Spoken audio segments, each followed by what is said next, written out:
Welcome to the 47th Jack Tosh Holiday Classic Preview Show. I'm Bobby Hessling. And I'm Gavin Hughes. We're coming to you from the YTV studio here at York High School in Elmhurst, Illinois, where 32 teams will converge for this annual holiday tournament. This is arguably the most talented field in the history of the Jack Tosh, and we're excited to break down each quadrant and what each team needs to do to bring the trophy home on December 31st.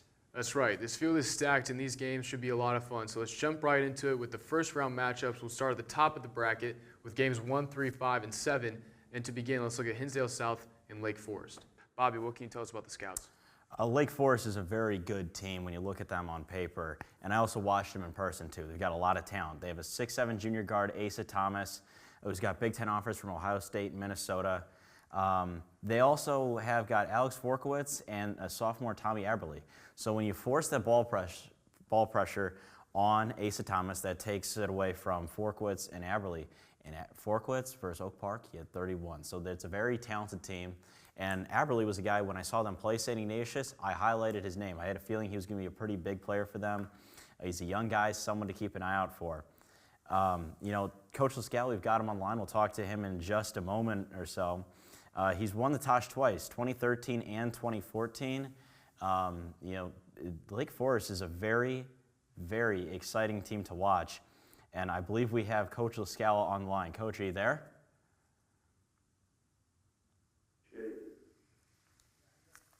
Coach, how you doing?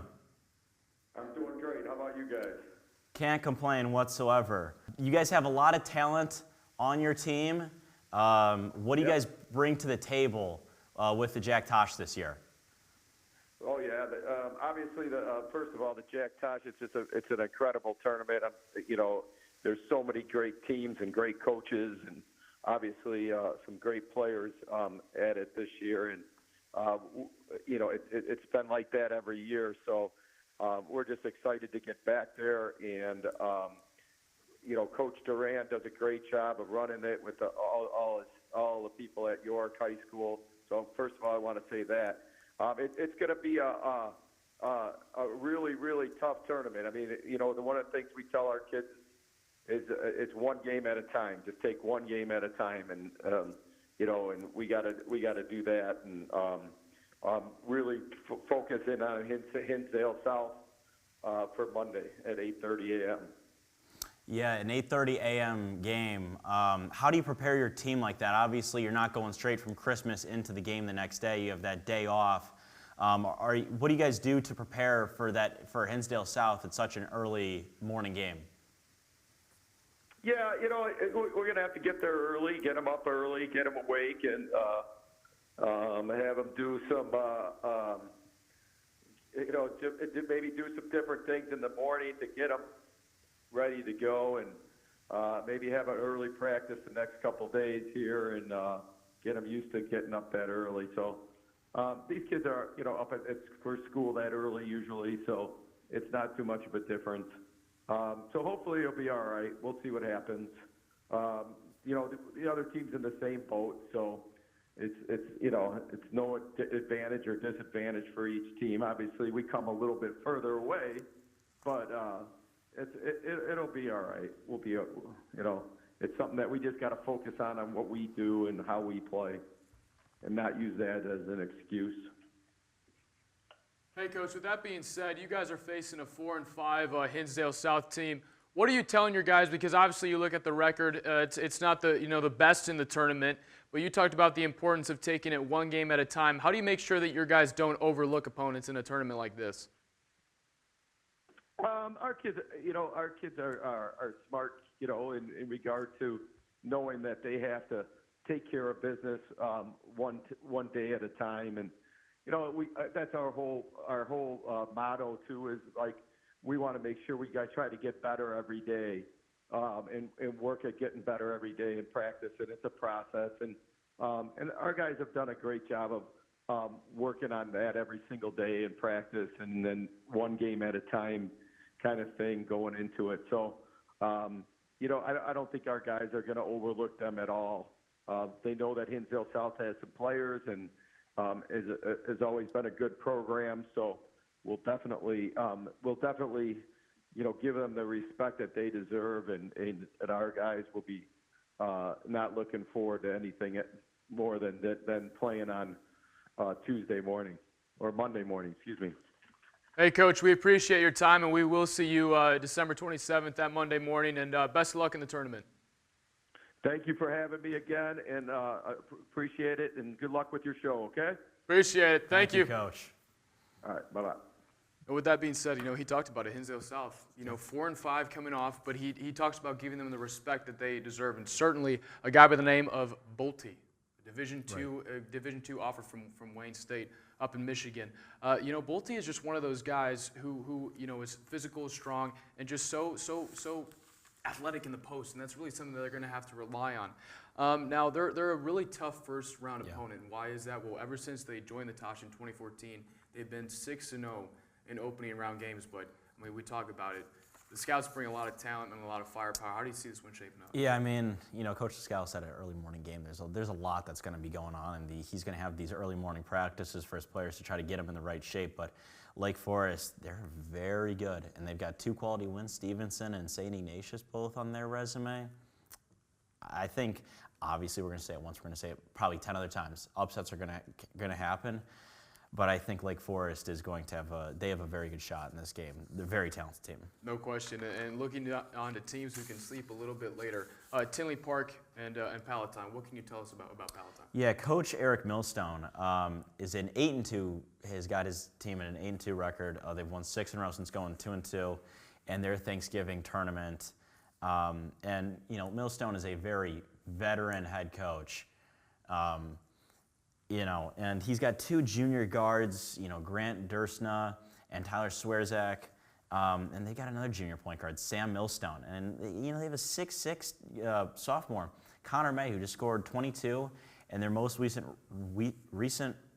win over a rival friend. And Palatine's a great team. They're a phenomenal team. They've got a lot of talent. I don't know. This one.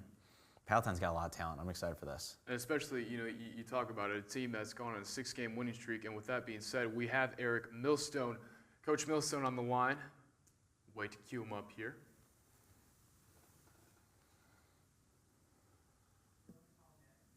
Oh, we wait. We got technical difficulties for Coach Millstone, but you talk about it. We look on to Tinley Park and Coach DJ Brown's first year here in the Tosh. They're 6-6. But it's one of those things you cannot let any record fool you in this tournament. We look at a guy who's 6'7", 300 pounds, Tony Webb, who's a very talented big man. Certainly he will be an X factor if Tinley Park wants to walk away with this one. But he's a guy who averages 14 points and 10 rebounds per game. But you cannot look ahead. No. Just that guy. You can't look ahead, period. But you can't look ahead to just Tony Webb. There's a lefty senior guard, Malachi Haythorne, who's capable of putting up big numbers. And the other thing is they just had a win over Marion Catholic, won 53-49. We talk about the importance of being on a roll. These are 2 teams who obviously Palatine more than Tinley Park, but 2 teams who can really, put up big numbers and certainly fast offenses. This one, teams comparing, I think this is a very fun matchup to watch. And I know 10 a.m., some kids are now just getting out of bed at that time. But I think this is going to be a very fun game to watch. 2 different styles that we're going to see. But 2 very good teams are, going to be going head and head. And like you said, that 6-6 record can't fool anyone. No, and there's upsets all the time. Oh, exactly. Right? I wouldn't even know how to call whoever wins this an upset. Yeah. Regardless, record might tell you something else, but I would say both these teams are evenly matched with talent, and it's going to be exciting. And do we have Eric Millstone on the line now? I'm waiting for Coach Millstone. Okay. Coach Millstone, can you hear us? I can hear you faintly, yeah. All right. Well, you guys are on a 6-game winning streak. What has fueled that since going 2-2 at the start? I'm sorry, you just broke up there. I heard the 6-game winning streak, which I like, but I missed the question. I said, what has been the fuel to the fire to that 6-game win streak since you guys started 2-2? I gotcha. I think we got some guys who are really starting to buy in defensively with what we're doing, and it's really an unselfish group. So they really don't care who's getting the, who seems to be getting the press or who seems to be getting the points. It's just a group that really likes to win, so they're really, willing to kind of put their egos on the shelf and do what's best for the team. Yeah, you're facing a very good Tinley Park team when you look at this, and like I said, that 6-6 record should not fool anyone. What do you guys do to prepare for this Tinley Park team? You know, they got a big man down low in Tony Webb. What's your game plan to really stop this Tinley Park team and advance on in the tournament? Well, I think first I got to go egg Coach Doran's house because that's not a real good matchup for us. But once I get done with that, we got to work on our transition defense, and we know that they're really athletic. We've watched a couple films on them. We'll have our work cut out for us. There's no doubt. I mean, that's a really skilled, talented team, and they've got athletes that are going to pose a problem for us. All right, Coach. Great talking to you, and good luck for throughout the rest of the tournament. Tough game, and we'll see you on Monday. Appreciate it. Thanks for everything that you're doing in preparation for it. Absolutely. Thank you, Coach. I think it's fair to say. Okay. Take care. We'll supply the eggs in terms of, if he's going to really go through with this plan to egg Doran's house. I think we'll help him there. Moving on, one of the more we look at this matchup here, a little bit more lopsided. Timothy Christian, Lamont. Now, Timothy Christian is one of those teams that they rely on their upperclassmen, that being the 6'7" D1 Furman commit, Ben Vanderwall, who recently had 29 points and 15 boards in a really good win over Westinghouse. Now, Timothy Christian has been a staple in the two-way conference, or not conference, I should say, but at the two-way level. Yeah. But matching up with Lamont is a pretty tough task. Yes, Lamont, they've got a great coaching staff, Rick Runnis, and then their assistant, former York head coach. He coached with Coach Dorn, Coach Dubs, to help on the bench. And Dubs has got Jack Tosh experience too. He was an intern for one game in the most recent Jack Tosh. But yeah, Lamont's got a lot of great talent. They have a very good sophomore, Intercitus, who's got an offer from the University of Illinois, who we know they're a very prestigious basketball program. And then they've got two young junior guards, Rokas and Matas Castillo, along the perimeter. So Lamont's got a lot of talent when you look at them, and they're also a little bit of a deeper team. So they're very well coached, and they've got a lot of depth, especially along the perimeter too. When you look at Intercitus, there's a lot of talent on this team. So it's not only this year, but also look at next year too. Two juniors and a sophomore. I feel like Lamont's they're in a very good spot right now. 6-2, but they're still a little bit of a streaky team, and I think they're trying to find their rhythm. And on 11:30 on Monday would be a great time to find their rhythm. And certainly a team capable of making a deep run, but so is Rolling Meadows. We talk about the ability to have just a long lineage, it seems at this point, of Christie's, and they bring Cam into this game, but not the only man who's receiving D1 attention. What can you tell us about the Mustangs? Yeah, and they've got a young guy, or not a young guy, but a senior, Orlando Thomas. He's 6'2", and he's a lefty guy, and there's so much to like about his game that he brings to the table. He's a point guard. He's going to bring the ball up the floor. But of course, the name you can't avoid is Cam Christie. He's got Big Ten offers from Michigan State, where his brother Max goes, Ohio State, and Iowa, multiple others that you can rattle off. But Cam can do it all. He's 6'6", and Rolling Meadows is a team. They're 9-1, and their only loss came to Wheaton South, who's right now one of 3 undefeateds. So there's a lot to like about Rolling Meadows, and not only that, they have Mark Nikolic Wilson, who's a strong post guy, and then just a few freshmen that are on this team, and we're going to see within the Tosh. So I really like Rolling Meadows. Watch them to be able to play, and they're a very well put together team, and I think they have a good chance to make a run. Talk about St. Lawrence. And certainly, if you're St. Lawrence, this is not a great first round matchup. Obviously, no. This is a very young team with a whole lot of freshmen, and it's kind of interesting here because you do have a 6'2" senior in McCoy who can really give you something, averaging 20 points and 11 rebounds per game. But two freshmen that have also really stepped up in Jacob Rice and Khalil Jones. Rice averaging 10 points per game could be something that could be extremely beneficial down the line. Yeah. And with that being said, we believe we have Coach Katovich of Rolling Meadows on the phone. Oh. Definitely. Can you guys can you hear me? Hey, Coach. Oh, we can hear you now. Okay, there we go. Good. Hey, Coach Katovich, how you doing? First of all, you're 9-1. You got a really put together team here. How excited are you to be playing in the Jack Tosh Holiday Classic this season? We're super excited. To me, it's the best tournament in the area. It's become the go-to place, the place that every team wants to go. If you look at the 32 teams there's literally not a bad team there, and I just think what Vince started and just keeps going on there now is just really thriving. And obviously when Glenbard West, teams like that join, it just makes for such a great field. Yeah, obviously you got a lot of great talent. Talk about, you've produced a whole basically line of Christies at this point. Talk about Cam and what he brings to the table in this tournament, regarded as one of the top juniors in the state of Illinois. Sure. I think, first of all, he just brings that leadership ability that, you can't really coach. He's like having another coach on the court. He's seen so much basketball. He's played so much basketball at such a high level. There's nothing really that surprises him or throws him off. And then, he's grown physically. He's probably about 6'6" now. He's gotten stronger, and his game just continues to improve. So, whether he can score at all three levels and do it, depending on what the defense gives him.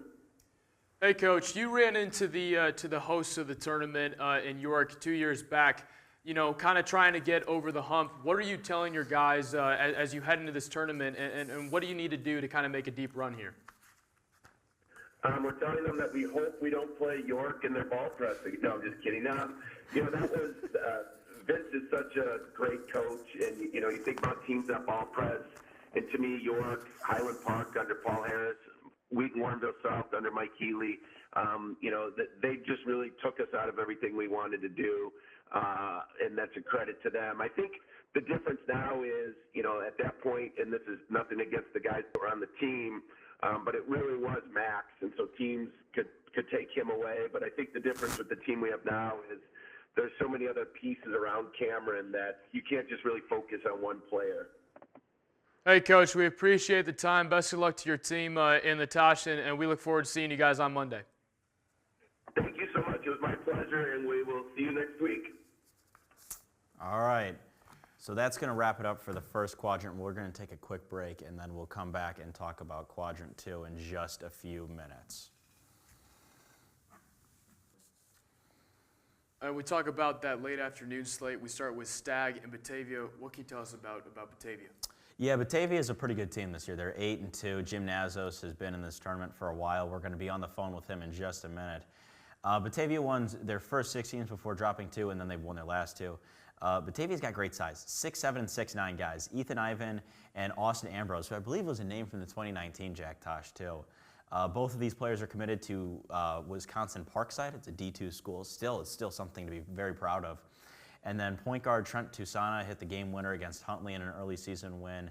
Tusana's another guy that I really remember from the Jack Tosh. He's got deep range from 3. He's a shooter, is a point guard. He's another college guy. Ivan and Tusana are both their offense. They both average 20 points per game. So there's a lot to there's a lot to look at with Batavia. And I guess they're kind of a dark horse team that you look at, especially down the stretch too. Just a lot of talent on this Batavia team, and you can't count out their defense with Alex Taylor and Charlie Saul.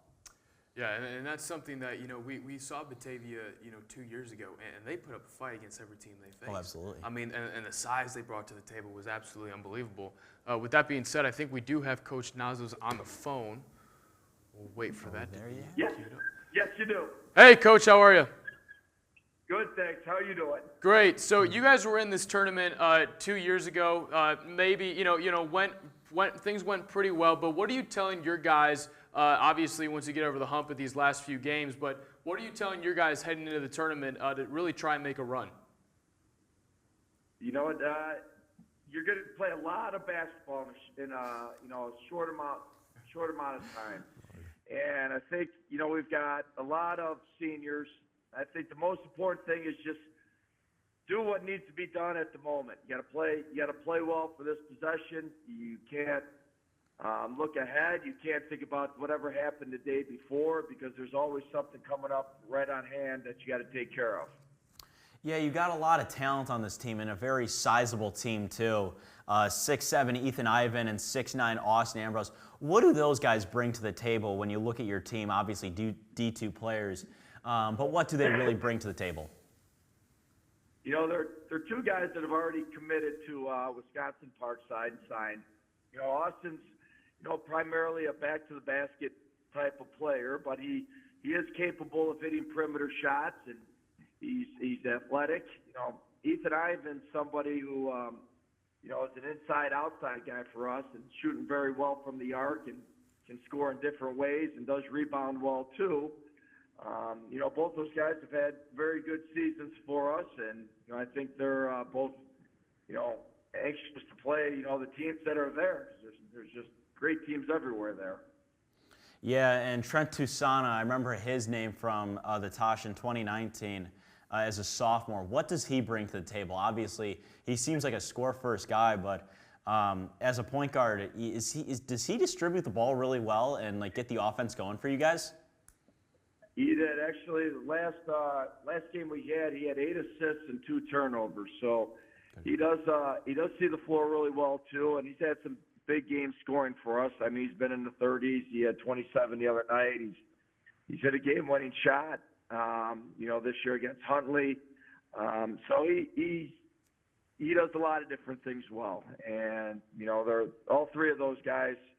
You know, they have a lot of varsity experience, and they're excited for the tournament. Coach, we appreciate the time. We look forward to seeing you here at the Jack Tosh, and best of luck to you guys moving forward. Okay. Hey, really quick, can you just make sure that Coach Doran, you know, now that he's not on the sidelines, tell him he should be in charge of that hospitality room a little more to make sure that's fully stocked and make sure things are going well there. He needs something to do there a little bit, so make sure you tell him that. All right? Thanks, guys. Gotcha, Thank you, Coach. Gotcha. All right. Take care. Bye. Great conversation with Nazos there. Now talk about Stagg. Yeah, I mean, you know, they definitely have their work cut out for them here. I mean, you know, you bring in a guy, head coach Marty Struss, whose older brother is actually Max Struss, a guy who's actually, you know, having quite a run with the Miami Heat. But you know, they're a team. The Chargers are a team that are very impressive. They had a 20-point win over Tinley Park earlier this season. Obviously, we talk about Tinley Park as one of those teams you can't look past, and that just shows you the kind of team Stagg is. So you know, I mean, there's so much here. TJ Griffin is a senior 3-year varsity player who just signed with the University of Illinois on a football scholarship, and he's very active on both ends of the floor, as well as Alex Gamboa, who can really shoot from 3-point percentage. Currently 49%. That's pretty impressive. That's very impressive. So this one, you know, I've seen Batavia play only one time, and that was 2 years ago in this tournament. But, I mean, just both of these teams come in very impressive. So how do you see this one? Yeah, I mean, they're 2 impressive teams, and I think you look at Batavia, and I feel like every year Batavia is always like a top 6 seed in their sectional or whatever, and it's like, really? Jim Nazos is doing it again at head coach, and he's a great head coach. I'm very excited to see what Batavia has to bring to this tournament. I think this is one of the more underrated matchups that we'll see. So Naperville North and Leo, what can you tell us about Naperville North? Yeah, Naperville North is a team every year. They're led by Coach Gene Nolan. You know, they're always tough. They're always defensive. They're a defensive first team, and they're always well prepared. Zeke Williams and Jake Tarcarcio lead the way for this Naperville North team, and then Luke Williams, a sophomore, is a very talented guard. Very early in the season, you know, I believe Naperville North is 5-2. Don't know if they picked up or dropped the game since then, but especially with all the cancellations that's happened. But you know, Naperville North are 5-2 in the opening round of the Tosh, and they're always a very competitive team. They're always going to bring the energy, and I think, you know, playing them is no easy task, and it's not going to be an easy task for Leo for sure. And so moving on to Leo, we do have Coach Thompson on the phone if we can get him in here. Coach Thompson, can you hear us? Yeah, yes, I can. I can hear you guys clear. How are you, Coach? So you're a newcomer to the tournament, and you guys have only played, I believe you guys are 4-1, so you played 5 games this year. Do you think but you are battle tested, obviously had that game against Curie. How do you guys think you shape up against the rest of the field?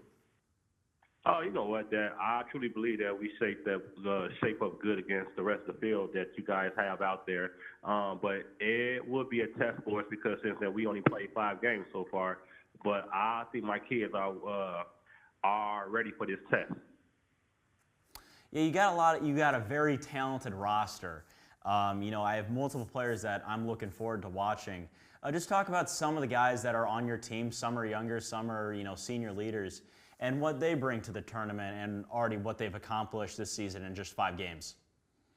Oh yes, well, I'm gonna start off with our seniors. We have Cam Cleveland, which is the younger brother of Fred Cleveland, that played for me too as well. And Leo, he's one of our guards that's been around the program for all 4 years, and he's one of our leaders. Also, we have another senior, Austin Ford.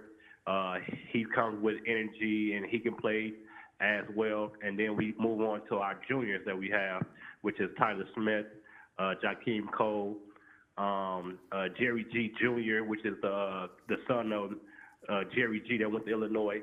And then we also have another kid named Keelan Jordan that's going to be a big help to us this year as well.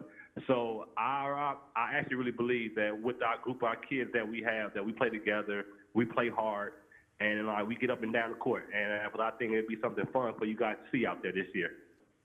Hey, Coach, we appreciate your time. We look forward to seeing you guys in the tournament, and best of luck. All right. Thank you for having me. Bye-bye. Bye. Tell you what, I mean, he said it. There are guys here. Returning all 5 starters, I think, is something that's going to be extremely beneficial, especially in a tournament like this. And they have experience, right? You know, they've been there. And they're a team that plays fast, and they do pick up full courts, kind of similar to York. They can get aggressive defensively as well. But he talked about it. You know, being explosive offensively and working in transition effectively is something that's really going to help Leo. I mean, Naperville North Leo game, I think this one here, it kind of leans in favor of the newcomer to the Tosh.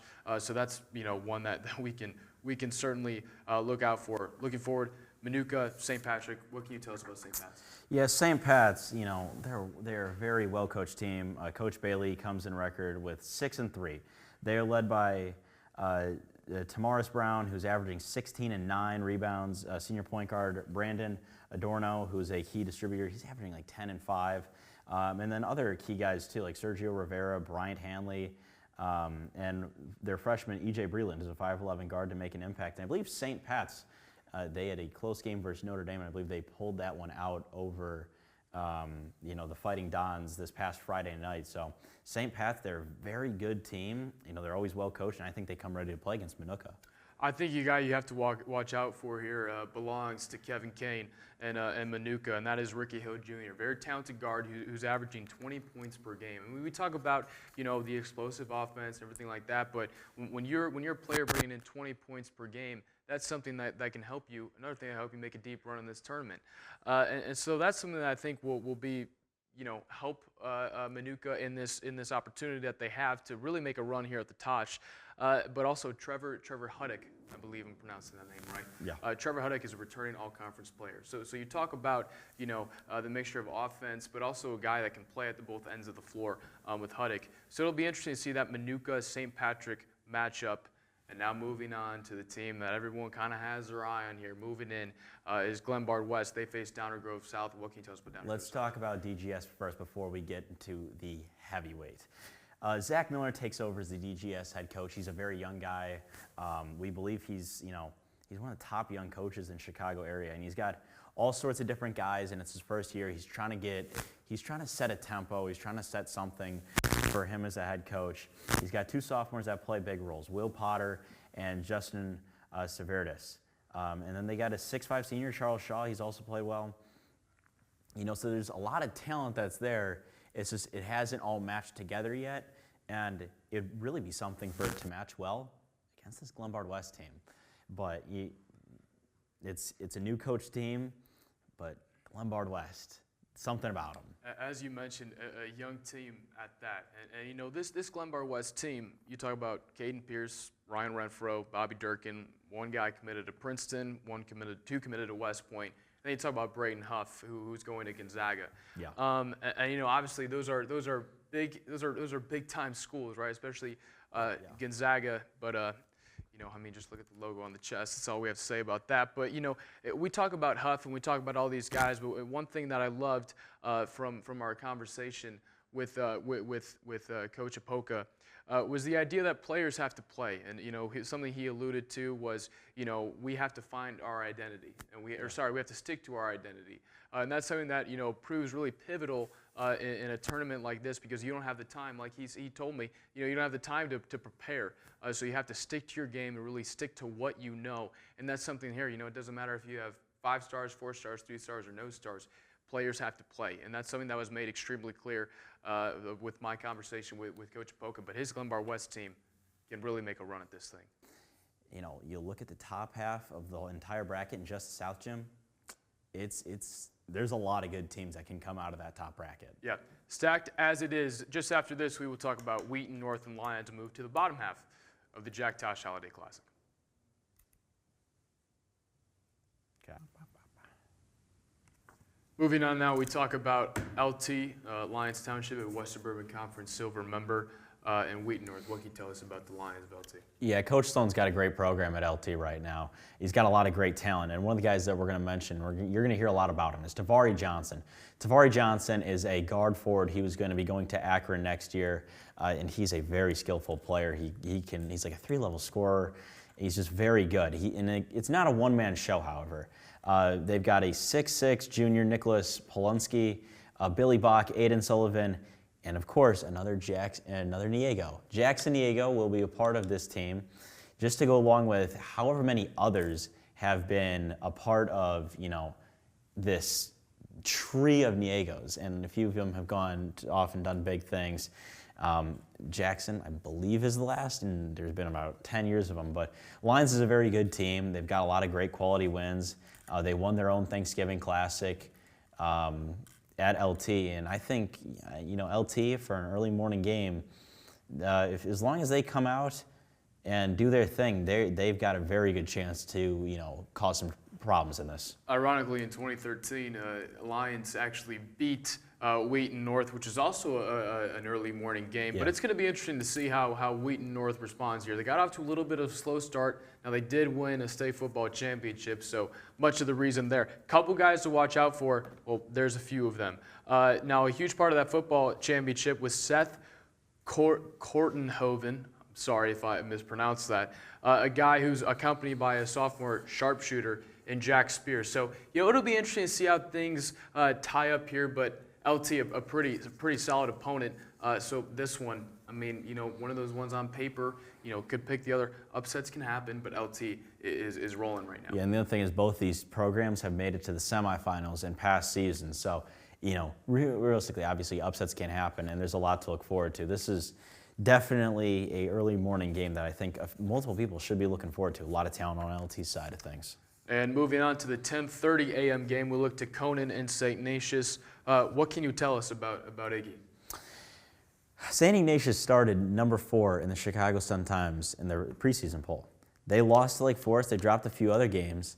It has led them to fall out of the ranking. However, with St. Ignatius, they're a team that you really can't look down on. They've got a lot of great talent.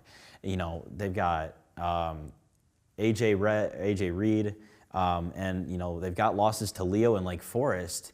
But there's a lot of great players when you look at the St. Ignatius team. They come ready to play, and Rich Barron's one of them. I saw him play, versus Lake Forest up in New Trier, and he was shooting almost any look he got. And there was one where it was like about 5-10 feet behind the three-point line, and he just shot it. And I was like, and he made it too. And I was like, this team is going to be pretty good. And the other thing is they have Kendall Gill, former NBA player Kendall Gill. His son, Phoenix Gill, is a freshman on this team. So, St. Ignatius, they're a good team, and they've got a lot to look forward to. And they got a tough matchup against this Conant team. You mentioned they slipped. Could be interesting to see if they pick it back up. But certainly a tough opponent in Conant. Actually, the leaders in terms of Jack Tosh championships, they have 7 of those, and they're led by Matt Walsh, a Conant grad from 1993. They're 7-3. They're coming in. Obviously, Ignatius are really, a team that has potential and can get it going at a moment's notice.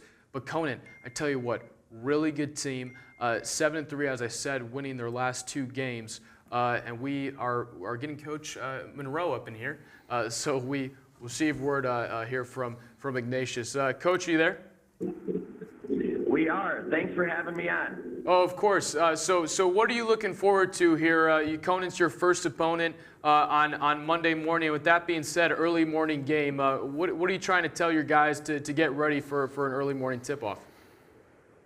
Well, the first thing that we're talking with our guys is just kind of taking an attitude of gratitude. You know, we didn't get to participate in the Jack Tosh tournament last year because of COVID shutdowns, and it's a tournament we absolutely love being part of, and so just being appreciative of having the opportunity to compete against a great program like Conant in my opinion, the best holiday tournament around. So we're really looking forward to the opportunity. And in regards to the 10:30 a.m. game, you know, our guys are prepared to play anytime against any opponent.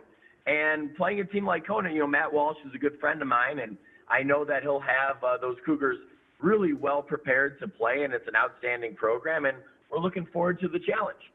Hey, Coach, we appreciate the time. Best of luck to you and St. Ignatius in the tournament, and we look forward to seeing you guys here. Awesome. Thanks for having us, and thanks for all the coverage that you guys are providing. I'm looking forward to watching many of the games on live stream. Appreciate it. Thank Absolutely. you, Coach. Thank you, Coach. So we'll move on here to Highland Park and Nazareth. I mean, what can you tell us about Highland Park? You know, Highland Park, they got a new head coach. Deutsch is going to take over for a long time. You know, he's a veteran within the Illinois coaching community, Paul Harris, at Highland Park. Highland Park always seems to pull upsets off at the Tosh. Remember them in 2019. They beat a Solorio team. And the program is 5-2 in opening round play at the Jack Tosh. Many of those wins you could call upsets. You know, this year's team has continued with Highland Park is what they call the ball press. Long, athletic, very disruptive on the defensive end. Rocky Segal is their leading scorer, averaging 15 points per game. Evan Bloom averages 9 and 6. Gabe Spitz is a 3-year varsity player, averaging 6 and 4. And then you got the junior point guard, Sam Roan, averaging 10 and 7. So Highland Park's got a lot of talent, and you know they're going to take on a pretty good Nazareth team. And talk about the squad that Sean Pearson has with Nazareth. Yeah, Sean Pearson is actually a star at Kansas. So it's going to be interesting to see how he gets his guys ready for this one. They're 6 and 4 coming into this tournament, and so it's going to be interesting to see how they shape up. And, you know, I think Highland Park, it's one of those things where if they use that full court pressure early, I think this game could kind of get out of hand relatively quickly. But, you know, they have a team that could really do something that you know, could kind of shake Highland Park out of rhythm. But that press could really be something that you know, proves effective early. And I believe we have Highland Park Coach Deutsch. Coach Deutsch, can you hear us? I sure can. How are you, Coach? I'm doing well. How about you guys? Fantastic. So, you know, looking here, you guys play Nazareth at 12 p.m. here at York on the 27th. What's on your mind going into the opening round here at the Tosh? Well, first of all, we're really excited to be back at the Tosh. We think it's the preeminent tournament, at least in our area. Incredibly well run, great teams. We're the only Central Suburban League team, which we like, which guarantees that we won't see necessarily somebody on our conference schedule. We play different style teams for like Nazareth. So, and again, with tournament play, guys could get off a break. Our guys have been off since Saturday the 18th. We'll get back at it Thursday and Sunday, and we're just going to take it, as they say, one game at a time. I don't know a whole lot about Nazareth. I just started watching some film, so it's really more about us than really preparing for Nazareth. And Coach, you guys are known for upsets. I mean, it's something that, you know, we've seen a lot here at the Tosh. What do you tell your guys? You know, maybe not a win over Nazareth wouldn't necessarily be one, but you're coming out of a very competitive bracket. How do you kind of make sure the tradition of Highland Park upsets continues? Well, once again, we just kind of do what we do. York is very familiar with what we do defensively, as they have adopted the same ball press defense. And, you know, we're hard to prepare for from that standpoint. Not a lot of teams play that defense, and we think it gives us at least a competitive opportunity to negate some of our size and athletic disadvantage that we've had against some of these bigger, stronger teams that we face. And, you know, we're hoping that we can just disrupt a little bit of the timing. I know that Nazareth has an outstanding program, 2 outstanding players this year that are accounting for, I believe, 50% of their point production. So we'll just do the best we can and kind of do what we do and see what happens. Coach, we appreciate the time. Thank you very much. No, I appreciate it. Looking forward to seeing everybody on Monday. Stay safe. Have a great Christmas, and we'll see you guys on Monday. You as well. Thanks again. Take care. Best of luck to Highland Park and the rest of the tournament. He said, I mean, you know, I like that because I think he echoes kind of the mindset of a lot of coaches. It's, you know, history is history, and that's something that you kind of leave for the past and, you know, try and go forward and keep the same thing rolling. Right. Now, it will be interesting because he talked about Pearson and Trellenberg there, and Trellenberg was actually the MVP of Nazareth's Thanksgiving tournament. So it is an interesting and intriguing matchup, one that has a little bit better of a start time, 12 p.m., so that works. So it'll be interesting. Now, moving on to the next one, Sandburg and Riverside Brookfield at 1:30 p.m. in the Campbell Gym. I mean, RB is RB. What can you tell us about them? They're 8-1. They're a very, very good team. And their one loss is to Curie, and they lost by 2 points. So they're battle tested too. They've got a lot of quality wins. They've beaten Oak Park, River Forest, Thornwood, St. Francis, and Lyons Township. They beat St. Francis this past Friday, finished second in their Thanksgiving tournament. That loss came to Curie, which is respected as one of the toughest Thanksgiving tournaments in the state of Illinois. They're currently 20th in the Chicago Sun-Times poll. And they've got, you know, multiple good players. They got a young guy named Will Gonzalez that, you know, I've seen some people have got a lot of like high up respect for this guy. So very intrigued to see what Riverside Brookfield can bring to the table. You know, John Paul Hanley is another one who's a senior with them. And then Javon McCourty, I believe it's McCourty, who's also another senior with Riverside Brookfield. I mean, they're a very, very good team. This season, I think they've got a very good chance, you know, to make noise in this tournament as well. Yeah, no, and like I said, RB is RB, and with that, Sandburg will certainly have their work cut out with them. Coach John Daniels, who is actually the former coach here at York, his leading scorer is Ryan McPollin, and Ty Binns is a very solid support system as well. But, you know, they put a scare into highly regarded Lamont earlier in the year, but certainly with Riverside Brookfield and the talent that they have, this is another one of those games where on paper it might be a little bit easier to pick a winner, but I mean, you know, upsets can happen. And we allude to that so much throughout the course of this tournament. But with that 1:30 start time later in the afternoon, you get a time to kind of break yourself in. I do think this game is one of those ones where just Riverside Brookfield's talent, it might be a little bit too much for John Daniels' squad to handle.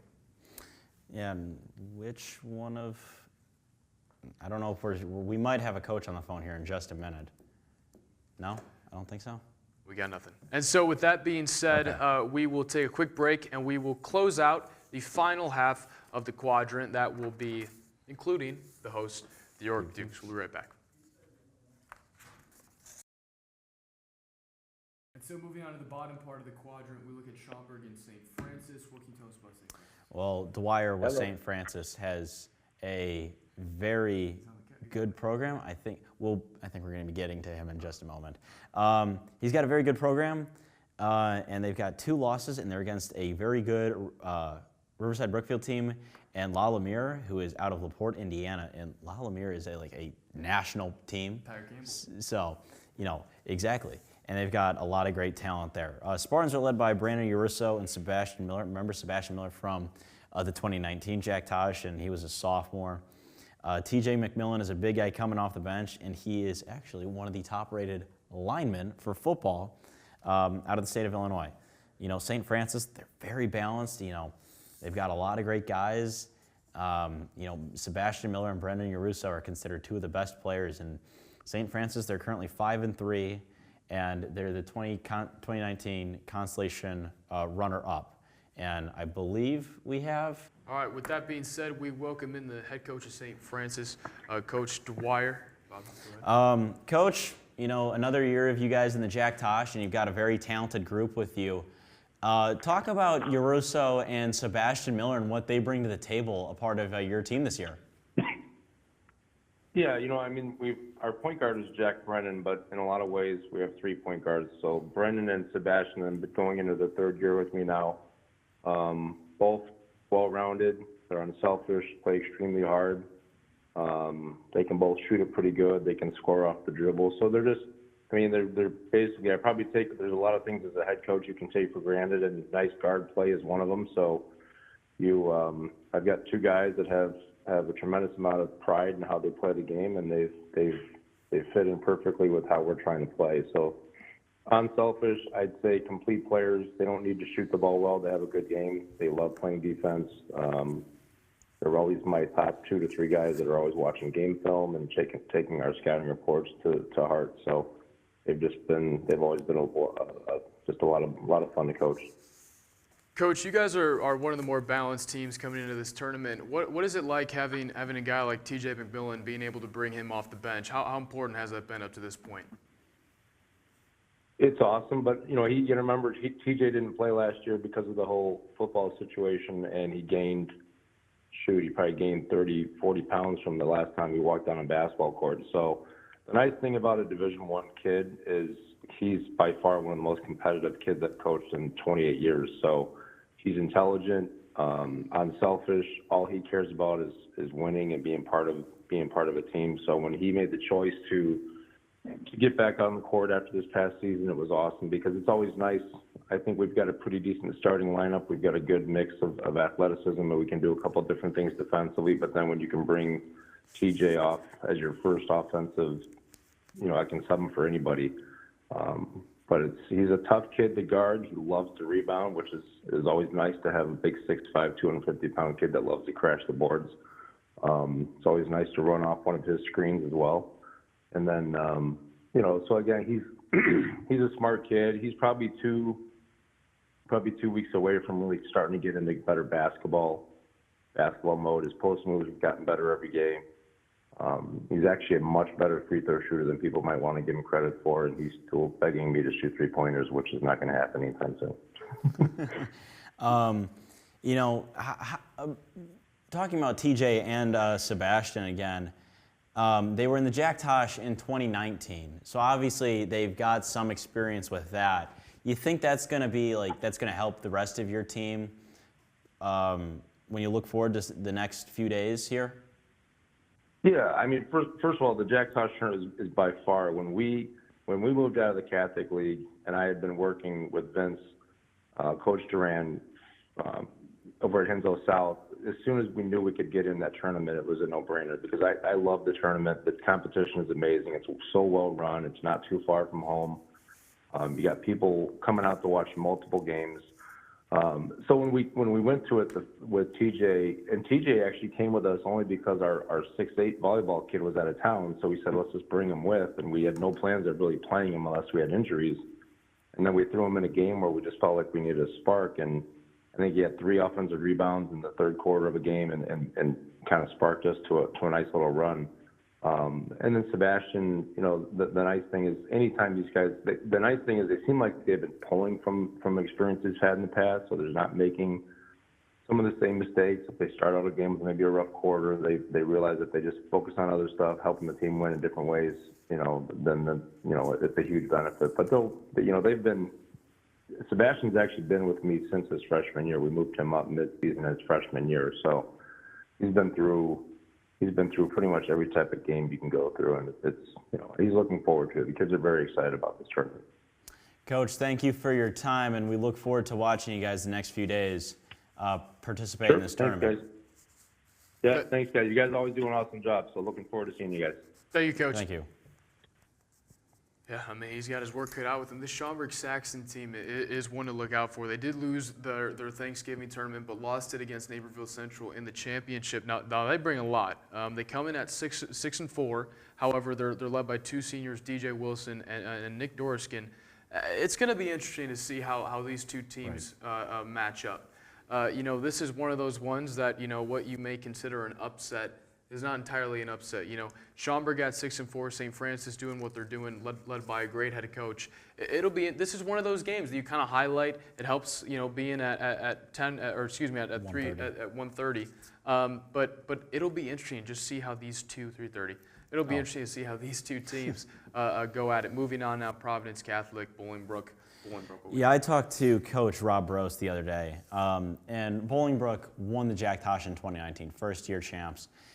They're trying to defend it again, and Coach Brose has said multiple things about his team and what he looks forward to doing.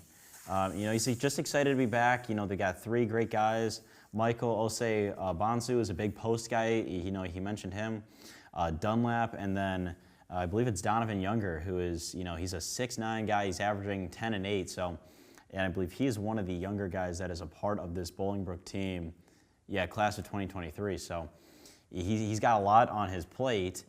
And Bolingbrook, they're undefeated, and they got wins over Marion Catholic and Thornton, who they beat in the Decatur Turkey Classic. They're supposed to go to Florida this week. Didn't happen because of COVID. They stayed home, and just getting better and better for the Jack Tosh. And they've got a lot to look forward to. And the one interesting thing about Bolingbrook is they're one of the only schools testing their athletes daily. So if there is a COVID issue, Bolingbrook knows that it happens quickly. That was one thing he touched on. They're not to blame. And yeah, Providence Catholic is one of those teams that pride themselves on defense. Head coach Kyle Murphy has brought back the 1-3-1 defense that they instilled in the 80s that actually made them a powerhouse. So this will be one of those ones that, Bolingbrook is the offensive, explosive team. It'll be interesting to see how a team with Providence Catholic brings kind of that energy, that energy killer, and really tries to slow down this Bolingbrook team. Moving on, Montini and Andrew. This one is one of those ones that'll be interesting. What can you tell us about Montini? Yeah, Montini is an interesting team to begin with because they've got a great coaching staff. They've got Adam DeMong, he's got a very prestigious coaching resume. He coached at the University of Ohio, University of Loyola Chicago, and of course Lewis University, where Max Strus went. So he coached Max Strus. Their assistant DeAndre McCamey won a state title with St. Joe's a few years ago. And Montini is led by Andrew Stokes, and Stokes was in the tournament in 2019. That's a name that you have to remember. He's putting up pretty good numbers. He's 6'4", averaging 14 and almost 8 boards a game. Emery Marshall's the leading scorer with 16. He's a transfer from St. Joe's because this past year, St. Joe's actually, the high school, closed its doors, so the kids had to go somewhere. Emery Jones chose to go to Montini. Now, the thing is with Montini, they're 5-6. All their losses, very quality. Brother Rice, who's good. Fremd, who's good every year. Rolling Meadows, who we'll see play. DePaul Prep, who's very good. Bennett, who's good. And on Monday night, they lost in quadruple overtime to Downers North. So they've got a lot of, really quality losses. Those are some games I'm sure that, Coach DeMong would rather have back, but he's going up against an Andrew team. And tell us about Andrew. Yeah, Andrew, unlike previous years, they come in with a little bit more height. We saw them in 2019. They were not a very tall team. This year, things are a little bit different. They're 53% Zane Juba is a guy that I think is a dark horse to kind of look out for. You got to look for, if they get to that point, he's a guy that's certainly in the running for a valuable player at the very least. He's averaging 53% from beyond the arc, which is, that's unbelievable. And he's not even their leading scorer. Mike Morosky is their leading scorer. 18 points per game, 9 rebounds, and 4 steals. So, those are numbers that you see in the tournament that can really lead to a quality win. You mentioned it. This could be a quality loss for Montini if they don't play their cards right. But this Andrew team, unlike previous years, is very dangerous and honestly underrated coming into the tournament. Yeah, I think Montini and Andrew is going to be a very fun matchup to look forward to. And, of course, the winner who gets that is either going to play Solorio or York. York, obviously, the host of the tournament. They have been for every year since it started. Tell us about York and, what you got from Coach Dunn. Well, my conversation with Coach Dunn, obviously this is his first tournament. This is his first Jack Tosh tournament. And it's a very, very important one. This is, given this is his first Jack Tosh tournament, this is one of those ones that, you kind of go out and prove something. He told me the other day as a host, he wants to play well. It's something that they're going to pride themselves on. And he said the senior leadership has come from a variety of areas, from Tyron Casey to Nick Hesh, even with Hesh being out with, unfortunately, that torn ACL. But, that's something that's interesting for them is this Solorio team. We haven't had a very good look at them, but with York, we saw them actually, put up quite a good fight in the first half against Glenbard West on Friday. So it'll be interesting to see how they rely on their players in a variety of ways. And I think that's something where, You look at a Braden Richardson, and you look at a guy like Alex Sherman. I think they're one of those teams that come into this tournament, maybe live and die by the three, but one of those things that Coach Dunn told me was they're kind of going into it with a little bit of less pressure than they've had in recent years, and I think that's something that can make them a potentially dangerous team. What can you tell us about Solorio? In Solorio, they're welcomed to Jack Tosh in 2019 as the only CPS team, so it's something that to be proud of as part of the Jack Tosh is it's the only CPS school. The runner coach and Justin Rhymes' team is holding opponents to just 37 points per game, which is very good when you look at that defensively. And they're 4-2, and they're led by 3 seniors: Donovan Jones, Jeremy Hall, and Christian Sanchez. So they've got a lot of senior leadership, and they're going to be playing a York team where we know that gym on Monday night is going to be packed. And I think Solorio is going to go in there, and it should be a pretty fun game going forward. And so to close this out, I'll ask you, who is your favorite, first question, who is your favorite team here to win this tournament? There's a lot. There's a lot of teams you can look at. Glenbard West, Bolingbrook, Leo, the list can go on and on. I would have to say Bolingbrook. I know Glenbard West is number one, and they're very good, very solid team. They're well put together. I cannot see a team out of the state of Illinois and how loaded everything is.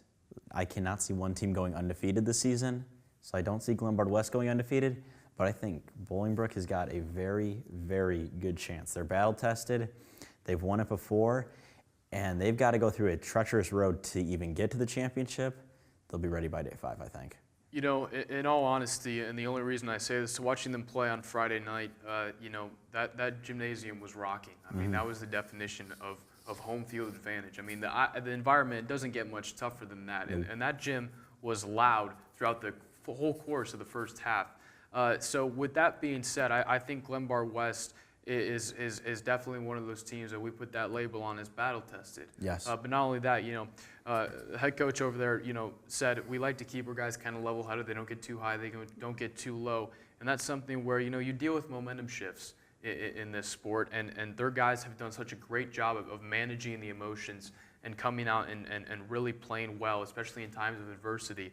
I think it's hard to kind of ignore Glenbard West, and the importance of that transition offense. I think will really play into their favor. So I'm going to leave you with this as well. Tournament MVP. You got Bolingbrook winning. You got to go Bolingbrook team or Bolingbrook player. I mean, I'm going to look at it, and I think it's a very good chance. Malachi Cooper, he won it in the Decatur Turkey tournament. I think he does it at the Jack Tosh. I think it's a very good team. I think it's either him or Donovan Younger that can do it. So I think one of those two guys that can do it.